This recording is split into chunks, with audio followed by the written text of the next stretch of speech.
जय श्री गणेश। नमस्कार। मैं आचार्य संजय द्विवेदी। मेरे समस्त प्रबोध दर्शकों का मेरे चैनल पर हार्दिक स्वागत है। प्रिय दर्शकों, आज मैं शुक्राचार्य के राशि परिवर्तन प्रभाव को लेकर आपके सम्मुख उपस्थित हूँ। 9 ग्रहों में अत्यंत सौम्य ग्रह, शुभ प्रभाव देने वाले तथा इस जगत में संपूर्ण भौतिक सुखों को प्रदान करने वाले दैत्य गुरु शुक्राचार्य 31 जुलाई को अपनी राशि का परिवर्तन करके 9 ग्रहों में राजा सूर्यदेव की राशि में प्रवेश कर रहे हैं। क्योंकि यहां पर यह देखना अत्यंत आवश्यक है कि सूर्यदेव और शुक्राचार्य का आपसी संबंध मित्रवत नहीं है, नैसर्गिक रूप से मित्रवत नहीं है, परंतु वर्तमान समय में जो ग्रहों की स्थितियां उसके अनुसार समभाव बन रहा है। जब कोई ग्रह समभाव में किसी राशि में गोचर करता है तो उसकी नकारात्मकता कम से कम होती है, वो एक अपना संपूर्ण प्रभाव दे पाता है।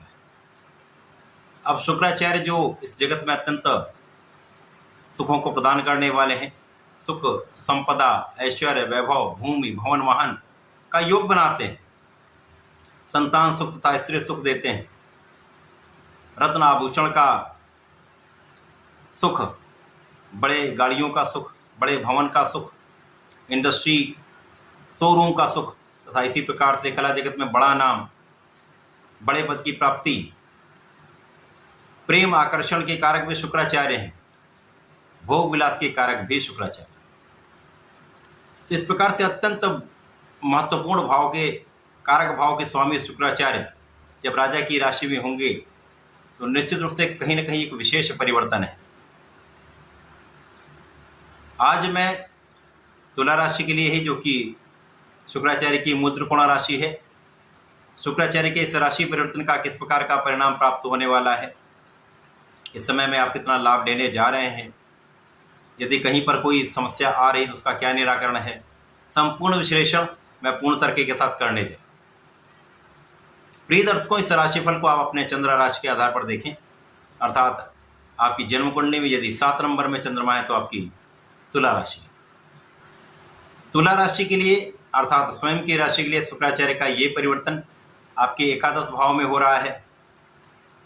कुंडली का एकादश भाव एक ऐसा भाव है जहां पर समस्त ग्रह एक अच्छा प्रभाव देते हैं, चाहे वो नकारात्मक ग्रह क्यों ना हो। अब स्वयं की राशि के लिए यहाँ पर सूर्य के साथ समभाव में होते हुए लाभ भाव में शुक्राचार्य अत्यंत प्रभावी होने वाले हैं। इस भाव के प्रभाव को कई सौ गुना बढ़ाने पर तो आपकी इनकम का भाव प्रबल हो रहा है, आपके लाभ का भाव प्रबल हो रहा है, तो इसमें तो वृद्धि हो ही रही।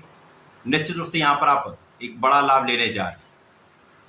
अब यहाँ पर यदि हम स्थितियों का अवलोकन करें तो यहाँ पर पहले से ही लाभ भाव में बुध का गोचर चल रहा है, जो कि तुला राशि के लिए भाग्य के स्वामी है। भाग्येश के साथ लग्न के स्वामी का गोचर निश्चित रूप से अत्यंत प्रभावी है। लाभ भाव में इन दोनों ग्रहों की युति लक्ष्मी योग का निर्माण कर रहा है। ये लक्ष्मी योग लाभ भाव में जब बनता है तो निश्चित रूप से चहुओर से आपको लाभ प्राप्त होता है। भाग्य से संपूर्ण लाभ आपको मिलेगा, भाग्य का संपूर्ण साथ आपको मिलेगा। आपकी ज्ञान का भाव अत्यंत विस्तृत रहने वाला है। आपकी शिक्षा पढ़ाई का भाव बहुत सफल रहने वाला है। जो लोग इस समय प्रतियोगिता परीक्षा की तैयारी कर रहे हैं उनको लाभ अवश्य मिलेगा। केवल यहाँ पर आपको प्रयास अधिक करना पड़ेगा, अपने परिश्रम को पूर्ण रूप से करना पड़ेगा, क्योंकि शनिदेव की राशि पंचम भाव, जहाँ पर शुक्राचार्य और बुध की दृष्टि का प्रभाव है। शुक्राचार्य के साथ शनि का भी मित्रवत संबंध है, बुध का भी मित्रवत संबंध है, जिसके कारण ये अत्यंत प्रभावी हो जा रहा है। तो आपकी शिक्षा ज्ञान का भाव अत्यंत प्रबल रहने वाला, शिक्षा प्रतियोगिता में संपूर्ण सफलता भी मिलेगी। केवल प्रयास करने की आवश्यकता है। संतान पक्ष भी बलवान होगा, संतान सुख भी मिलेगा, संतान प्राप्ति का भी योग है। प्रेम संबंधों के लिए यह समय अच्छा है। शुक्राचार्य का जो परिवर्तन आपके एकादश भाव में चल रहा है, यहाँ पर इस राशि के स्वामी अर्थात लाभ के स्वामी सूर्यदेव का परिवर्तन भी हो जाएगा उस समय के पश्चात अगस्त माह में। तो जब ये त्रिग्रही योग बनेगा, लाभ भाव के स्वामी लाभ भाव में होंगे, जहां पर लग्न के स्वामी शुक्राचार्य पर कुछ विशेष स्थितियां बन जाती हैं। जब सरकारी नौकरी के प्रयास में, प्रशासनिक सेवाओं के प्रयास में आपको संपूर्ण सफलता मिलेगी, क्योंकि शनिदेव की स्थिति भी अत्यंत प्रबल है।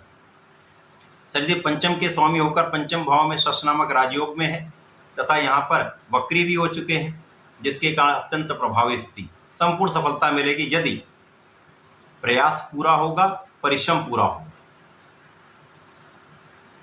इसके साथ ही साथ इस समय में आपके सुखों का भाव अत्यंत प्रबल रहने वाला है। आपके सुख साधन बढ़ेंगे, सुख संपदा का आप अर्जन करने वाले हैं।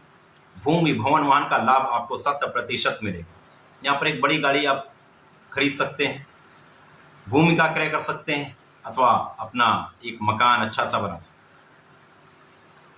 परिवार का सुख मिलेगा, परिवार के भाव में वृद्धि है, माता पिता का आशीर्वाद मिलेगा, माता पिता के सुखों में भी वृद्धि हो रही है। विशेष रूप से यहाँ पर पिता का सहयोग भी मिलता है, पिता से आशीर्वाद भी मिलता है, पिता का संपूर्ण सुख आपको प्राप्त होता है, पिता से आपको संपूर्ण लाभ भी प्राप्त होता है। अब यहाँ पर आप बुद्धिमान भी रहने वाले हैं, आप यहाँ पर धनवान भी रहने वाले हैं, ऐश्वर्यशाली भी रहने वाले हैं, धैर्य भी आपके अंदर होगा, विचारपूर्ण आपके विचारों में सकारात्मकता रहेगी, आपके निर्णयों में सकारात्मकता रहेगी, तो आपके अंदर ऊर्जा का प्रवाह भी अच्छा रहने वाला है। इस समय में आपकी स्थिति अत्यंत बलवान रहने वाली। अभी तक कुछ कहीं ना कहीं कुछ स्वास्थ्य समस्याएं जो चल रही थी वो भी दूर होंगी। आपका स्वास्थ्य भी बहुत अच्छा रहने वाला है। आपको विशेष विषयों में रुचि उत्पन्न हो जाएगी। इस समय में जो गुण रहस्य के विषय हैं अथवा जो आध्यात्मिक विषय हैं उनमें आपका इंटरेस्ट बढ़ जाएगा। जो लोग आध्यात्मिक क्षेत्र में हैं, जो लोग ज्ञान के क्षेत्र में हैं, जो लोग कर्म कांड से संबंधित कार्यों में हैं, उनके लिए विशेष उन्नति का समय है। समय में आपके कार्य में वृद्धि भी होगी, आपके कार्य में आपको सफलता भी मिलेगी और उस कार्य से आप बड़ा धन लाभ भी लेने हैं। इस समय आपके शत्रुओं पर आपका संपूर्ण अंकुश रहेगा तथा इस समय में संपूर्ण रूप से सरकारी प्रयास में सफलता मिलेगी, सरकारी सहयोग आपको प्राप्त होगा। यदि आप सरकारी सेवाओं में तो विशेष रूप से उन्नति का समय है। हो सकता है यहाँ पर पद की प्राप्ति हो जाए अथवा आपकी इंक्रीमेंट हो जाए, धन की प्राप्ति हो जाए, अथवा व्यापारिक क्षेत्र में है तो यदि सरकार से संबंधित होकर किसी कार्य में है तो विशेष उन्नति का समय है, विशेष लाभ का समय है। अथवा किसी भी क्षेत्र में आप हैं तो वहां पर यदि किसी सरकारी संस्था से कोई कार्य कराना चाह रहे हैं या किसी सरकारी कार्य के प्रयास में हैं, वहां आपको सफलता मिले। तो ये समय आपके लिए अच्छा है, अनुकूल है। इस समय में आपको नियमित रूप से भगवान सूर्यदेव को जल देना चाहिए। प्रत्येक दिन भगवान भोलेनाथ पर जलार्चन करना चाहिए। प्रत्येक शुक्रवार को भगवान भोलेनाथ को तथा गणपति महाराज को श्वेत मिष्ठान जो दूध से बना हो भोग लगाएं, दूर्वा अर्पित करें, बेलपत्र अर्पित करें तो विशेष लाभ मिलेगा। आपके ऐश्वर्य में वृद्धि होगी तथा संकटों का अंत होगा, अवरोध दूर होंगे। तो ऐसा इस समय करके आप विशेष लाभ ले सकते हैं। लाभ लें। धन्यवाद। नमस्कार।